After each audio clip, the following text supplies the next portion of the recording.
اعوذ باللہ من الشیطان الرجیم بسم اللہ الرحمن الرحیم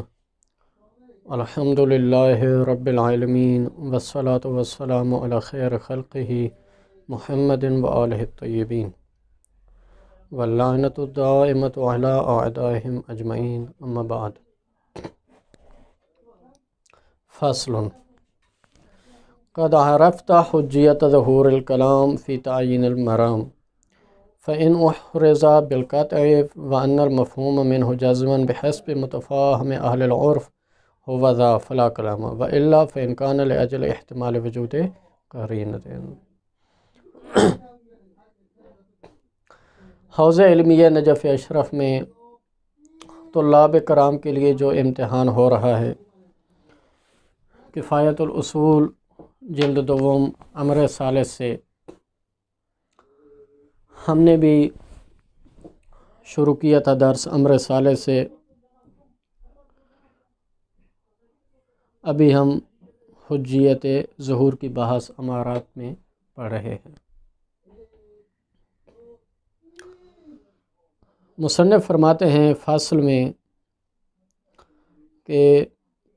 پہلے ہم نے حجیت ظہور کے بارے میں بحث کی کہ ظہور بے بنائے عقلاء حجت ہے اور اس میں کوئی شک نہیں ہے۔ اب فرماتے ہیں کہ اب مقام اس بات میں بات کرتے ہیں کہ اگر یہی ظہور کا احراز ہو جائے قطعاً، مثلا اکرم العلماء اور یہاں پر ظہور محرز ہے، اب اگر بالقطع ظہور کا احراز ہو جائے تو پھر تو کوئی اس میں جو ہے نا وہ اس کلام کے ظہور کو لینے میں کوئی بھی اتباع کرنے میں کوئی بھی اشکال نہیں ہے۔ متفاہم عرفی چونکہ ظہور حجت ہے، بنائے عقلاء کے ذریعے ظہور حجت ہے، لہٰذا آپ اس کلام کے ظہور کو لے سکتے ہیں اور اس کے مطابق عمل کر سکتے ہیں۔ لیکن فرماتے ہیں کہ اگر ظہور محرز نہ ہو رہا ہو تو اس کی مصنف فرماتے ہیں چار صورتیں ہو سکتی ہیں۔ یا تو ظہور محرز نہیں ہو رہا، ظہور میں شک ہو رہا ہے اس وجہ سے کہ قرینہ صارفہ کا احتمال موجود ہے۔ ہو سکتا ہے کوئی قرینہ موجود ہو لیکن سامع کی غفلت کی وجہ سے وہ قرینہ ہم تک نہ پہنچا ہو۔ تو اگر یعنی قرینہ کے احتمال موجود ہے، اس وجہ سے اگر یعنی کہ ظہور میں شک ہو رہا ہے احتمال قرینہ کی وجہ سے، احتمال وجود قرینہ کی وجہ سے، دوسری صورت یہ ہو سکتی ہے کہ احتمال قرینیت الموجود، یعنی کلام میں چاہے آیت میں ہو چاہے روایت میں ہو، کوئی ایسی چیز موجود ہے کہ جو قرینہ بننے کی صلاحیت رکھتی ہے۔ اب اس میں شک ہو رہا ہے کہ آیا یہ ظہور سے مانع ہے یا مانع نہیں ہے، یا ظہور کے لیے یہ آیا اس کے احراز میں قرینہ یہ بن رہی ہے یا نہیں بن رہی۔ جیسے وہ مسئلہ جب بیان کرتے ہیں کہ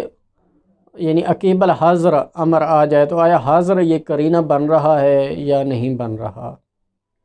یا یہ ہے کہ جب مرجع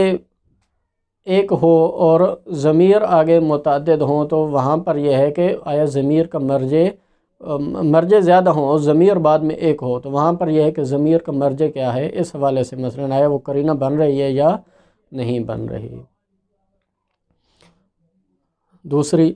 تیسری صورت یہ ہے کہ موضوع لا کا علم نہیں ہے، اس وجہ سے ظہور میں شک ہو رہا ہے۔ علم بالموضوع لا معنی موضوع لا کا علم نہیں ہے، مثلا آیا سعید پر تیمم کرو، آیا سعید کا معنی موضوع لا کیا ہے، مطلق عارض، مطلق وجہ عارض ہے یا خصوص تراب ہے،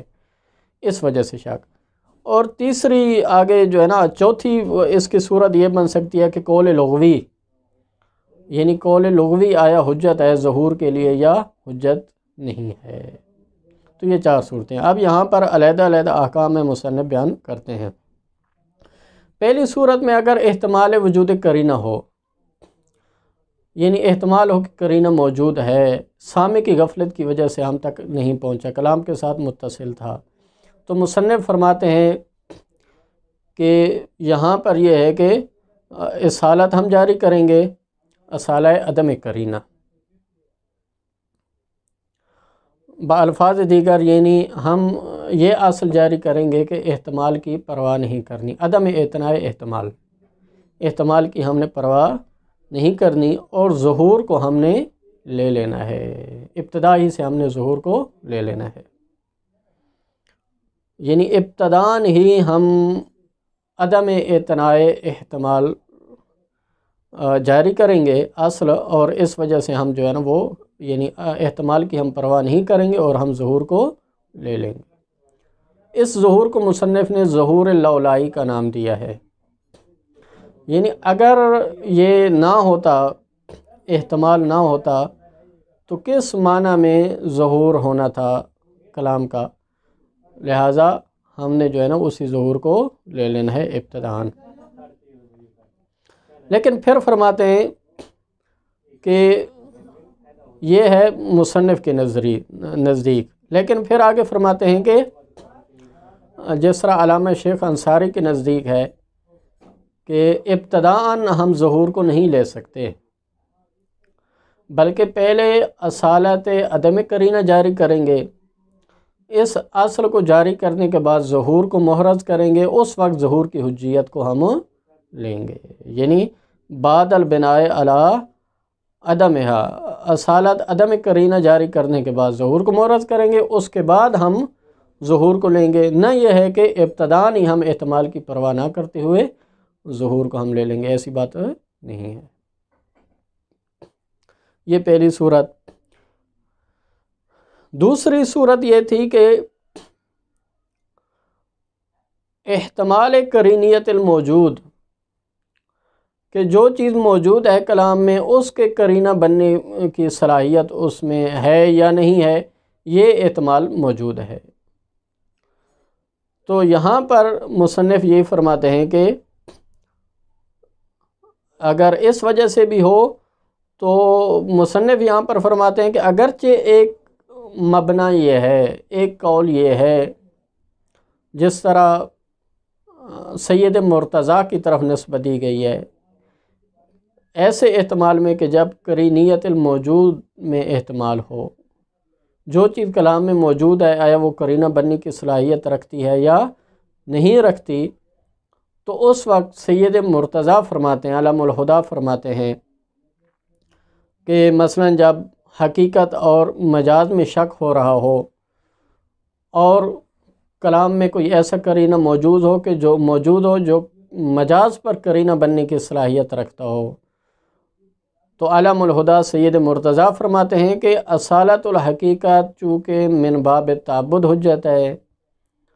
اصالت الحقیقت بنفس ہی حجت ہے، اس وجہ سے یہ ہے کہ جب حقیقت اور مجاز میں شک ہو رہا ہو اور کوئی ایسا قرینہ بھی موجود ہو جو مجاز پر قرینہ بننے کی صلاحیت رکھتا ہے، لیکن ہم اصالت الحقیقت جاری کریں گے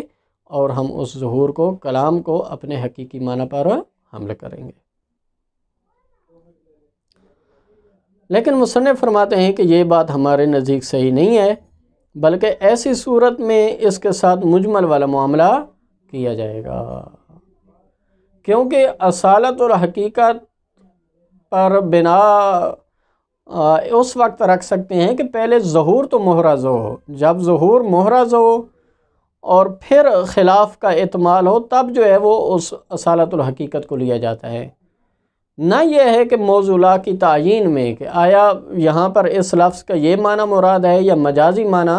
یعنی جس وقت وہ مراد ہے، اور شک جب خود حقیقی معنی میں شک ہو رہا ہے، یعنی کہ اصلاً ظہور ہی محرز نہیں ہے، تو اس وقت اصالت الحقیقت حجت نہیں ہے،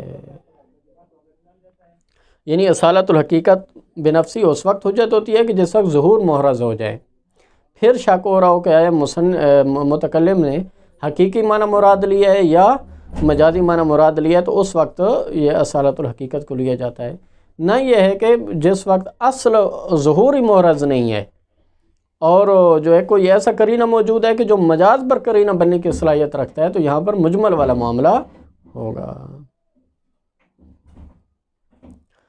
اور تیسری صورت میں مصنف فرماتے ہیں کہ جب موضوع لا کا علم نہ ہو،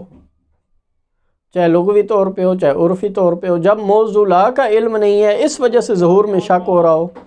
تو وہاں پر مصنف یہی فرماتے ہیں کہ اصل یہ ہے کہ اس وقت بھی گویا کہ مجمل والا معاملہ ہوگا اور جو ہے نا ظہور و حجت نہیں ہوگا، اور اس وقت بھی جس طرح اس سے پہلے والی صورت میں مصنف نے کہا کہ مجمل والا معاملہ ہوگا یعنی اصل عملی کی طرف رجوع کیا جائے گا، یہاں پر بھی مصنف فرماتے ہیں کہ مجمل والا معاملہ ہوگا اور اصل عملی کی طرف رجوع کیا جائے گا۔ اور آگے قول لغوی، تو مصنف یہ فرماتے ہیں مشہور کی طرف منسوب ہے کہ قول لغوی حجت ہے، اور وہ شروع سے استدلال کرتے ہیں مقام احتجاج میں بھی، مقام مخاصمہ اور لجاج میں بھی وہ احتجاج کرتے ہیں، تو اس پہ انہوں نے مختلف ادلہ دی ہیں جن کو مصنف نے رد کیا ہے۔ فصل قد عرفت حجیت ظہور الکلام فی تعین المرام، مصنف فرماتے ہیں کہ آپ جان چکے ہیں کہ کلام کا ظہور حجت ہے فی تعین المرام، مراد متکلم کی تعین میں۔ فَإِنْ أُحْرِزَ بِالْقَطْعِ، اب اگر یہ مرام، یہ مراد متکلم، یہ اگر بالقطع اگر محرز ہو جائے، یعنی اگر یہ ظہور بالقطع محرز ہو جائے اور آپ کو یقین ہو کہ ظہور ہے، وَأَنَّ الْمَفْهُومَ مِنْهُ جَزْمًا بِحَسْبِ مُتَفَاہِمِ اہل العرف، اہل عرف کے حساب سے جزماً اس سے سمجھے جا رہی ہو، کلام سے ایک معنی سمجھا جا رہا ہو، جیسے اکرم العلماء، اس سے کلام کا ایک معنی سمجھا جا رہا ہے،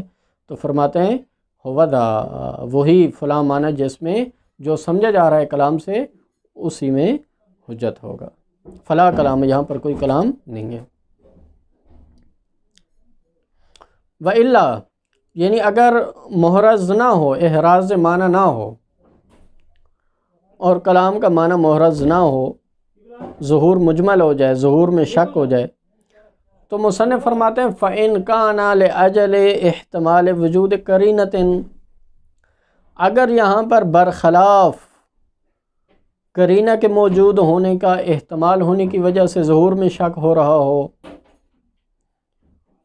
مثلا قرینہ موجود تھا، سامع نے غفلت کی، ہم تک نہیں پہنچا، یا بعد میں کوئی ایسے موانعات پیدا ہوئے جس کی وجہ سے وہ قرینہ حذف ہو گیا اور ہم تک نہیں پہنچا، فرماتے ہیں فلا خلاف فی ان الاصل عدمہا، کوئی اختلاف نہیں ہے کہ اصل ہم عدم قرینہ جاری کریں گے، یعنی اس احتمال کی پرواہ نہیں کریں گے اور ظہور کو لے لیں گے۔ لیکن ظاہر انہ معہو، یعنی ایسے احتمال وجود قرینہ کی صورت میں مصنف فرماتے ہیں ظاہر یہ ہے یبنا علی المعنی الذی لولاہا، یعنی اگر وہ قرینہ محتملہ نہ ہوتا تو جس معنی پر اس نے ظہور ہونا تھا کلام نے، تو کان لفظ ظاہراً فیہ، لفظ نے جس معنی میں ظاہر ہونا تھا اگر قرینہ محتملہ موجود نہ ہوتا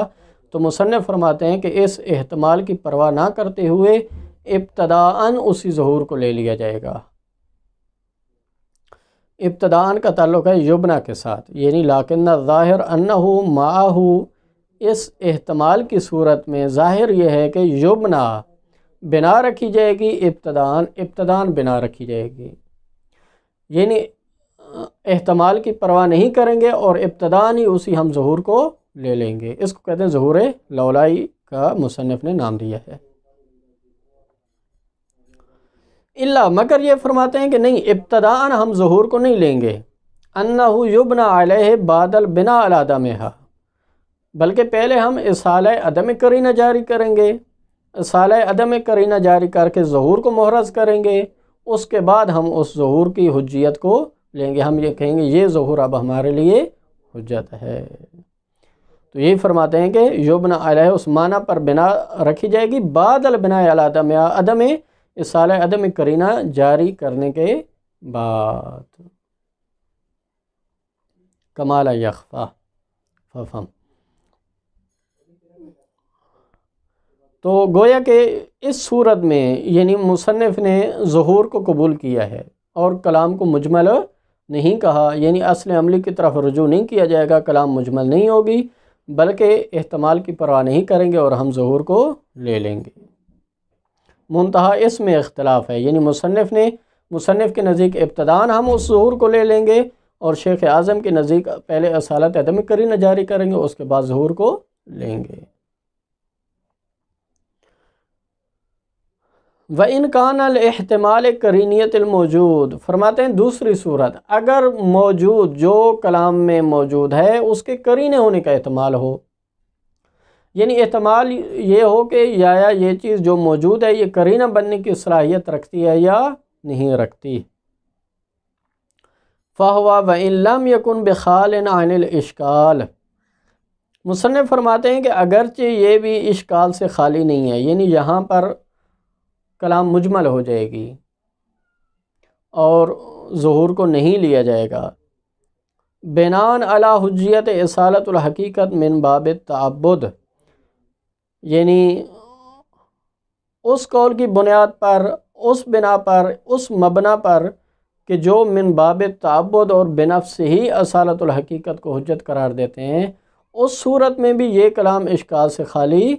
نہیں ہے۔ لیکن فرماتے ہیں الا ان ظاہر ان یعمل معه معاملۃ المجمل، ظاہر یہ ہے کہ اصالت الحقیقت یہاں پر جاری نہیں ہوگی بلکہ مجمل والا معاملہ اس کے ساتھ ہوگا۔ گویا کہ اس صورت میں مصنف ظہور الاولائی کو قبول نہیں کرتے، اور ایسا نہیں ہے کہ یہاں پر اگر موجود کی قرینیت میں شک نہ ہوتا تو ظہور کو لے لیا جائے گا، یا اس مبنی کی بنیاد پر کہ جو علامہ الہدیٰ سید مرتضیٰ فرماتے ہیں کہ اصالت الحقیقت بنفسی حجت ہے، تعبداً حجت ہے، لہذا اصالت الحقیقت کو لے لیا جائے گا۔ مصنف فرماتے ہیں کہ یہ مبنی ضعیف ہے اور ہم جو ہے نا یعنی کہ اس کو مبنے کو ہم قبول نہیں کرتے، بلکہ اس وقت کلام مجمل ہو جائے گی اور اس کلام کی طرف استناد نہیں دیا جا سکتا۔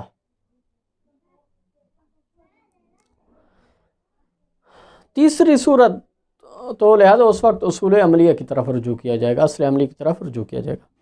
تیسری صورت فرماتے ہیں وَإِنْ كَانَ لِأَجْلِ الشَّكِّ فِيمَا هُوَ الْمَوْضُوعُ لَهُ لغتاً، اگر نبودن ظہور کا نہ ہونا یا ظہور میں شک، فرماتے ہیں اس وجہ سے ہو معنی موضوع میں شک کی وجہ سے ہو، اول مفہوم منہ عرفاً، یا مفہوم عرفی میں شک کی وجہ سے ظہور میں شک ہو رہا ہو،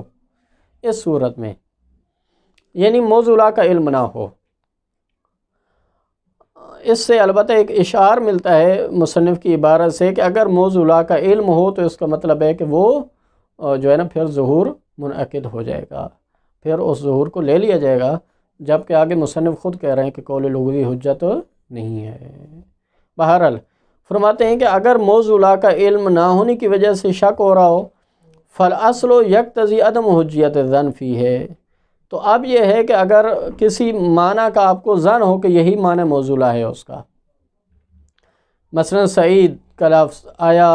اس کا معنی موضوع مطلق وجہ عرض ہے یا خصوص تراب ہے، اب آپ کو جو ہے وہ یہاں پر یہ ہے کہ ظن حاصل ہو رہا ہے کہ یہ لفظ سعید مطلق وجہ عرض میں ظاہر ہے، تو فرماتے ہیں کہ یہ ظن ہمارے نزدیک حجت نہیں ہے۔ مصنف فرماتے ہیں کہ یہ ظن حجت نہیں ہے،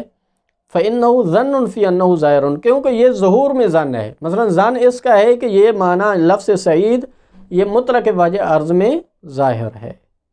اس ظہور میں ظن ہے، لہذا ظہور مورز نہ ہوا، ظہور میں شک ہوا۔ ولا دلیل الا علی حجیت الظواہر، اور ہمارے پاس جو بنائے عقلاء دلیل موجود ہے وہ ظہور کی حجیت میں دلیل ہے، نہ یہ ہے کہ ظہور کا ظن ہو کوئی تو اس ظن کی حجیت کے اوپر بنائے عقلاء موجود نہیں ہے۔ ہاں فرماتا ہے نام نوسب الی المشہور،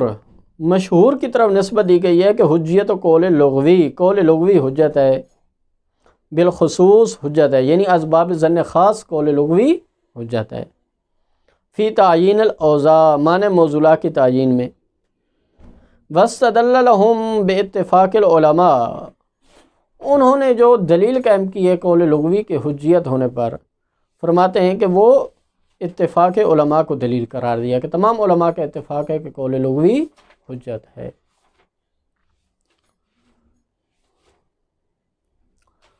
بلکہ فرماتے ہیں بل العقلاء علی ذلک، اس حجیت قول لغوی پر عقلاء حیث لا یزالون یستشہدون ہمیشہ سے وہ شاہد بیان کیا کرتے ہیں، یعنی قول لغوی کو شاہد کے طور پہ بیان کرتے ہیں،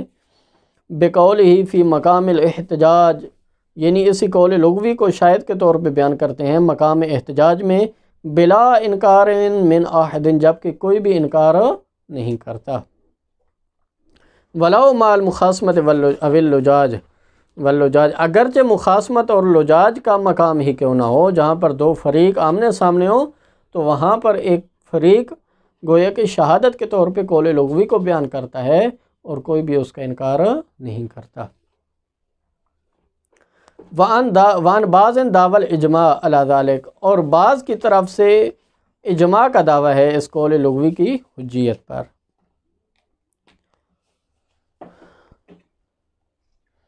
اب مصنف فرماتے ہیں کہ یہاں پر آیا یہ اتفاق یا یہ اجماع کیا اس پر شارع کا امضاء ہے کہ نہیں، ہم نے یہ دیکھنا ہے۔ تو مصنف فرماتے ہیں اس میں اشکال ہے۔ ان الاتفاق لو سلم اتفاق، اگر اس اتفاق کو ہم تسلیم کر بھی لیں، فغیر مفید، تو یہ اجماع اور یہ اتفاق ہمارے نزدیک مفید نہیں ہے۔ ما ان المتیقن منہ هو الرجوع الیہ ما اجتماع شرائط شہادت من العدد والعدالت، کیوں؟ اس لیے کہ مصنف فرماتے ہیں کہ یہ اتفاق ہمارے نزدیک مفید نہیں ہے، کیونکہ یہ ایک دلیل عقلی کی بنیاد پہ ہے یہ اتفاق، یعنی اتفاق استقرائی ہے، نہ یہ ہے کہ یہ اتفاق یا اجماع ایسا ہے کہ جس سے قول معصوم کشف ہوتا ہے۔ تو جو دلیل عقلی ہوتی ہے اس میں قدر متیقن کو لیا جاتا ہے۔ مصنف فرماتے ہیں یہاں پر جو قدر متیقن یہ ہے کہ اگر شہادت کے مقام پہ وہ قول لغوی کو بیان کرتے ہیں تو یہاں پر ہم نے یہ دیکھنا ہے کہ آیا عدد اور عدالت کی شرط ہے یا بغیر شرط، اس عدد اور عدالت کی شرط کا لحاظ کہ یہ بغیر وہ قول لغوی کو بیان کرتے ہیں۔ تو مصنف فرماتے ہیں کہ جب یہ شرائط موجود ہوں شہادت کی، یعنی عدد اور عدالت، عدد کی شرائط بھی موجود ہوں، مثلا 4 شہود ہونے چاہیے یا 2 شاہد ہونے چاہیے، اسی طرح یہ ہے کہ عدالت بھی ہو، وہ 2 شاہد وہ عادل بھی ہوں، ذمہ دار ہوں، تو اس وقت یہ ہے کہ یہ قول لغوی کو مقام مخاصمہ یا لجاج وغیرہ میں لیا جاتا ہے، تو یہ در حقیقت وہ شہادت کے باب میں چلا جائے گا، نہ یہ ہے کہ اس کو آپ قول لغوی پھر کہیں بھی نہیں۔ یہ تو ایسے ہے جس طرح ہر مقام پہ شہادت قابل قبول ہوتی ہے جب یہ دونوں شرطیں موجود ہوں، تو لہٰذا اس سے قول لغوی کی کوئی خصوصیت نہیں ہے تاکہ ہم یہ کہیں کہ قول لغوی حجت ہے۔ والے اجماع المحصل غیر حاصل، مصنف فرماتے ہیں کہ جو اجماع محصل ہے وہ ہمارے نزدیک حاصل نہیں ہے۔ والمنقول منہ غیر مقبول، اور اجماع منقول وہ مقبول نہیں ہے، خصوصاً فی مثل المسئلہ مما احتمل قریباً، خصوصاً اس مسئلہ میں کہ جس میں قریب کا احتمال دیا جا سکتا ہے کہ یکون وجہ ذہاب الجل لولا الکل هو الاعتقاد انہ مما اتفق علیہ العقلاء، یعنی کہتے ہیں کہ یہاں پر اجماع جو منقول ہے یہ حجت، یہ مقبول نہیں ہے ہمارے نزدیک۔ اس کی وجہ یہ ہے کہ یہاں پر یہ اجماع مدر کی ہے، یعنی اس کا مدرک ہمیں معلوم ہے کہ اگر آپ تمام کے تمام علماء کو نہ بھی کہیں تو یعنی اکثر علماء نے قول لغوی کو بالآخر مشہور نے کیوں حجت قرار دیا ہے، وہ مدرک ہمیں معلوم ہے، وہ دلیل ہمیں معلوم ہے، تو پھر ہم اس دلیل کی طرف جائیں گے، اس دلیل کو دیکھیں گے کہ آیا وہ دلیل صحیح ہے یا صحیح نہیں ہے جب اجماع مدر کی ہو گیا۔ اور وہ دلیل یہ ہے کہ ہر فن میں ماہرین فن کی طرف رجوع کیا جاتا ہے، جس طرح جو ہے وہ تشخیص مرض کے لیے طبیب کی طرف رجوع کیا جاتا ہے، مکان بنانے کے لیے مہندس کی طرف رجوع کیا جاتا ہے، اسی طرح یہاں پر بھی الفاظ کے معانی کو جاننے کے لیے بھی لغوی کی طرف رجوع کیا جاتا ہے، کیونکہ اس سلسلے میں لغوی جو ہے وہ ماہر فن ہے، لہذا اس کی طرف رجوع کیا جائے گا، تو اس دلیل کی بنیاد پہ وہ قول لغوی کو حجت قرار دیتے ہیں۔ اور مصنف فرماتے ہیں کہ والمتیقن من ذالک، تو یہ بھی دلیل عقلی ہو گئی، یعنی ہر ماہر فن یعنی ہر فن میں ماہر فن کی طرف رجوع کیا جاتا ہے، تو اس میں بھی قدر متیقن کو لیا جائے گا۔ اور اہل خبرہ میں سے قدر متیقن یہ ہے کہ جب ان کی طرف رجوع کرنا موجب وثوق اور اطمینان ہو۔ ہاں اگر وہ موجب اطمینان ہے، موجب وثوق ہے کہ وہ جس لفظ کو اس کے معنی میں استعمال کر رہا ہے، آیا وہ موجب اطمینان ہے، موجب وثوق ہے کہ وہ جس معنی میں استعمال کر رہا ہے وہی معنی اس کا ہے لغتاً، تو پھر تو اس کی طرف رجوع کیا جائے گا۔ لیکن اگر وہ معنی موصولہ نہیں ہے جس معنی میں وہ لفظ کو استعمال کر رہا ہے، تو لہٰذا اس کی طرف رجوع نہیں کیا جائے گا۔ فرماتے ہیں وَلَا يَكَادُ يَصْلُ مِنْ قَوْلِ اللُّغْوِ وَثُوقُ بِالْأَوْضَاعِ، جبکہ قول لغوی سے معنی موصولہ کے بارے میں وثوق پیدا نہیں ہوتا، کیونکہ جو لغویین ہوتے ہیں ان کا معنی موصولہ کے ساتھ کیا تعلق ہے؟ بل لا یکون اللغوی من اہل الخبرہ ذالک، بلکہ مصنف اسی وجہ سے فرماتے ہیں کہ لغوی کو اہل خبرہ یعنی معنی موصولہ کے باب میں اس کو اہل خبرہ کہا بھی نہیں جاتا لغوی کو، بل انما هو من اہل خبرۃ موارد الاستعمال، بلکہ اس کو موارد استعمال کے اہل خبرہ سے کہا جائے گا۔ یعنی معنی موصولہ کی تعیین ایک علیحدہ چیز ہے، تعیین کے بعد اس کا استعمال ایک دوسری چیز ہے، ایک دوسرا باب ہے، لہٰذا اس معنی کو استعمال کے باب سے اس کو کہا جائے گا، کہ کیونکہ لغوی کا ہم و غم یہ ہوتا ہے کہ موارد استعمال کو وہ اپنی کتاب میں جو ہے نا وہ ضبط کرتا ہے۔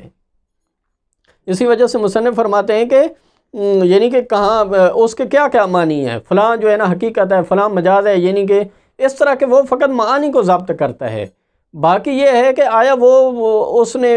جس معنی میں وہ کہہ رہا ہے کہ حقیقت، آیا وہ حقیقت ہے، یہ اس کا مسئلہ ہے ہی نہیں، یہ اس کے اہل خبرہ میں سے ہے نہیں۔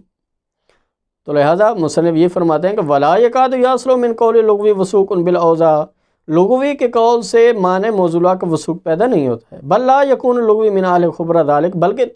تعیین موصولہ کے باب میں یہ اہل خبرہ میں سے نہیں ہے، بل انما ہوا من اہل خبرت موارد الاستعمال۔ ہاں تعیین موصولہ کے بعد کہ مثلا سعید کا معنی کیا ہے،